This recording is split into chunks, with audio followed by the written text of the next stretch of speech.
To start off with is Mike Blanche, who is going to talk about content deployment and caching techniques in Africa. So this might be of interest to a number of you when it comes to deploying caches on your network. So Mike, welcome. Afternoon, everyone. Hi. My name is Mike Blanche. I work for Google in London. I look after their peering and their content distribution services for Europe, Middle East, and Africa. And Africa is a particular interest of mine, and so I'm very pleased to be here today. Thank you for your time. Having said that, what I'm going to speak about today is not particularly Google-specific, and you probably shouldn't consider it anything to do with Google. I'm here kind of as AFPIF, sharing knowledge and so on. So this isn't an official Google presentation, although it comes from a man who happens to be paid by Google sometimes. So what are we going to talk about? We're going to talk about the current content hosting situation in Africa. How much content, how many websites and so on are currently hosted in Africa. The potential for the content hosting market and the technical requirements for being able to host content locally. As part of the hosting content is also hosting global content locally in terms of caching and using CDN services. So I'm going to talk a bit about CDNs, a bit about caches, the different sorts you can get, and the ways they can help your network. And then finally, I'm going to talk a bit about how you can help expand the availability and usage of content that's hosted locally to your users, so that you can help drive increased usage and hopefully increased revenue for your ISPs as well. So I was sitting here the past couple of days and surfing all our favorite websites, Facebook, Yahoo, Twitter, etc. And I also was doing some trace routes to try and find out where these sites were being served from. When they were being served to people sat here in Tanzania on our very nice, fast connection that's been put in for this meeting. So I did Facebook, and Facebook comes from the USA. I looked at Yahoo. Yahoo is served from the USA as well. Hotmail also comes from the USA. So every time you're trying to access a Hotmail, your traffic not only goes out from here, up through the submarine cables to Europe, but then also across the pond from Europe to the US before it's actually served from a data center somewhere in the US. Wikipedia, hang on, there we go. Yeah, that's in the USA as well. Microsoft, yeah, they've got servers in the USA. Twitter, America. Finally, Google, Europe, a bit closer. So a slight improvement. At least it's not crossing two oceans, just one. Still not as close as it could be, but that's one of the challenges there is we're in Tanzania. So yes, and then I started looking at some of the more local sites that are popular in the East Africa region. And the major newspaper in Kenya is the Daily Nation. And I had a look at where their website is hosted, and it's in the UK, in London, despite the fact that I'm sure 95% of their readership is within Kenya.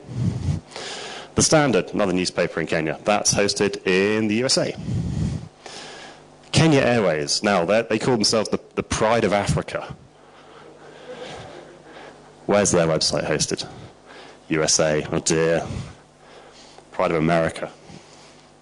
Supersport, people that run DSTV and so on, where's their website hosted? Okay, that was in South Africa, and seeing as most of their viewership is probably in South Africa, that maybe makes sense. Unfortunately, to get from here to South Africa, the traffic doesn't go just take a right turn and go south. It goes all the way up to the UK and then all the way back down again to get to South Africa. So that's not very efficient. The Guardian, who's an English language newspaper here in Tanzania, their website is in USA as well. Dear, we're not looking too good here. National Bank of Commerce, who I think are quite a big bank here. I've seen quite a lot of their branches around. So I thought, okay, they're a big local business. They'll be hosted here in Tanzania. Let's see, where's their website? That's in the USA as well. But the most amusing thing about this is that the server that their site is hosted on is called server.tanzaniawebhosting.com, and it's in Chicago. So maybe someone's selling them a service that maybe they think their website's in Tanzania, but it's not actually. So that was quite sad. unfortunate. So, Zantel. Hurrah! We found one that's in Tanzania. It's locally hosted. It's on Zantel's network here in Tanzania. So it means that anyone who's in Tanzania trying to get to Zantel's website doesn't have to go all the way to Europe or the US or anywhere. They get their traffic, they get the site served locally here in Tanzania, probably across the Internet Exchange. And finally, the communications regulator, part of the government. Now, you would hope that these guys would have their site hosted in Tanzania, wouldn't you? Otherwise, got a lot to worry about. And yes, their site is here as well. So there's two good guys in this list. There's sixth's not quite so good. So this kind of illustrates the challenge that there is in that most content that's relevant and served to users in Africa isn't actually served from Africa. It comes from Europe and the USA. And this makes it more expensive for people to access the content because it all has to go over international cables. It means that it's slower because it has to go over those cables that are congested and expensive to use.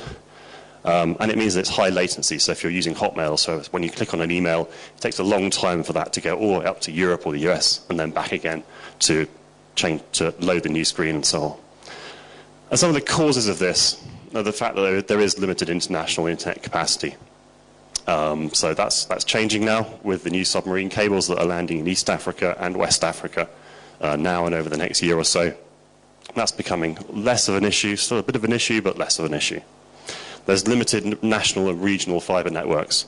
National networks are slowly being solved. Like here in Tanzania, they're building a national fiber network. It's being run by the incumbent, which is perhaps not the best thing, but anyway, they're building one. Regional is very hard. I'm sure you've heard some of the stories over the past few days about how it's very hard to build fiber across borders. For example, the gentleman from Gateway Communications yesterday who was talking about trying to build fiber across the border in southern Africa. And there's also lack of peering and interconnection, which is why we're all here to try and help resolve that problem. But Africa isn't the first place that's faced this challenge. Back in 1995, when I was a little bit younger and had a few less grey hairs, it's hard to see the map here, but on the right is Europe, and on the left is the USA. All the European countries had their own transatlantic connections to get to the USA, and these were very expensive. This was the early days of the internet when bandwidth cost a lot, transatlantic bandwidth cost a lot of money. The UK academic network Janet, their first 2 meg connection across the Atlantic cost them $8 million a year. So, pretty expensive. And all the websites like Yahoo and Lycos, which was a search engine back in those days before Google came along, and MSN and Apple and so on, everyone's website was hosted in the US. So anytime you wanted to get any of that content, you had to go to the US and pull it back. So you were paying a lot of money to pull that content back. But then, as part of the development of the European internet, they set up internet exchanges in London, Amsterdam, Frankfurt, Links, DKIX, and AMSIX. This helped local providers interconnect amongst themselves and was part of the development of the local internet ecosystem and helped encourage local content to be hosted locally and delivered locally without having to go across the Atlantic. So this helped reduce the reliance on international connectivity and connectivity back to the US, and also the building of national and regional fiber networks within Europe helped enable the transfer of data within Europe without having to go across the US and back. And now, I think the figure that somebody said this morning was that you can hand off 40 to 50% of your traffic, your transit traffic, if you just peer at links with all the guys who will peer with everyone, which is pretty amazing, and that's available to anyone in the UK who connects to links today. So the fact that there's internet exchanges, everyone is peering, there's lots of content hosted that people want, and there's lots of eyeballs there that people want to get to, means that it's very easy to exchange a lot of your traffic over peering, which is cheap and local, rather than over transit, which is expensive and international. So let's talk a bit about money. I'm not really a techie, by the way. I'm a bit more a commercial person, so there's going to be no routing configs in this. There's going to be not too much about BGP, because that's not my specialization. So here's how the internet structure market works. On this side, you've got your users. They pay the ISPs, you, for access, and the ISPs pay the transit and backbone providers to carry the traffic long distance. On kind of the other side of the equation, you've got advertisers who want to advertise. They pay content providers, people like Google, and Google pays transit and backbone providers as well. So, and the money kind of flows towards the middle, where the operators have, the transit and backbone operators that build these international networks and build submarine cables and so on, they have a big investment in infrastructure. The problem is, in Africa, the ISPs are paying a lot of money, hundreds of dollars a meg, to the transit and backbone providers. And that results in a big pile of money for them, and not so much for the ISPs. So, if you do peering, you cut those guys out the middle. The advertisers still pay the content providers, the users still pay the ISPs, but in the middle you do peering, settlement-free peering, which means peering without any exchange of money. Because as an ISP you have users who want to get to content, and as a content provider you have content that you want to get to users. So why is it settlement-free? Because it's mutually beneficial. Because as the content provider you need those what are called eyeball networks, and as an eyeball network you need content providers. So let's talk about how we can get some of that content closer to you rather than having it all in Europe and the US.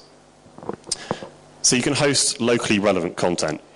And we looked at some of the locally relevant content earlier, like the newspapers and the sports websites and so on, and local businesses. And encouraging them to host their websites locally rather than in Europe or the US is a big factor in increasing the amount of local content. Also, as well as existing businesses, helping to build platforms for delivery of new locally generated content.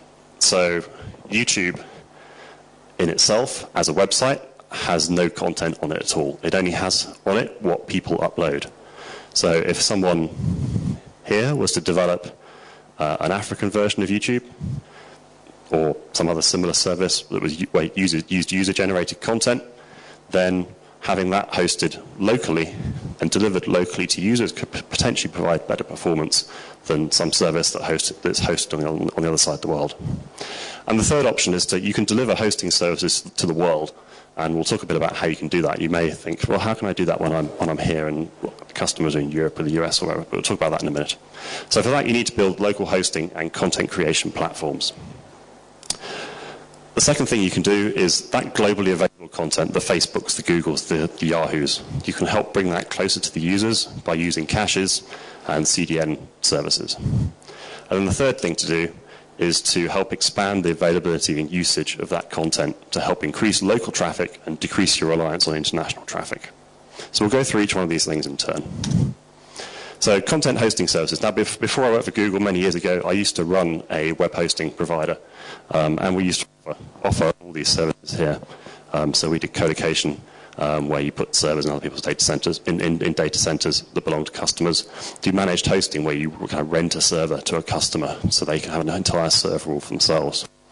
We did virtual private servers, which is where people have you use VMware or similar to have a virtual instance on a physical server where it looks like their own server, but actually they're sharing it with other people. And then there's what's called virtual hosting, which is kind of the most basic form of you have your own website with your own domain name, but it's on a server that's shared with lots of other people.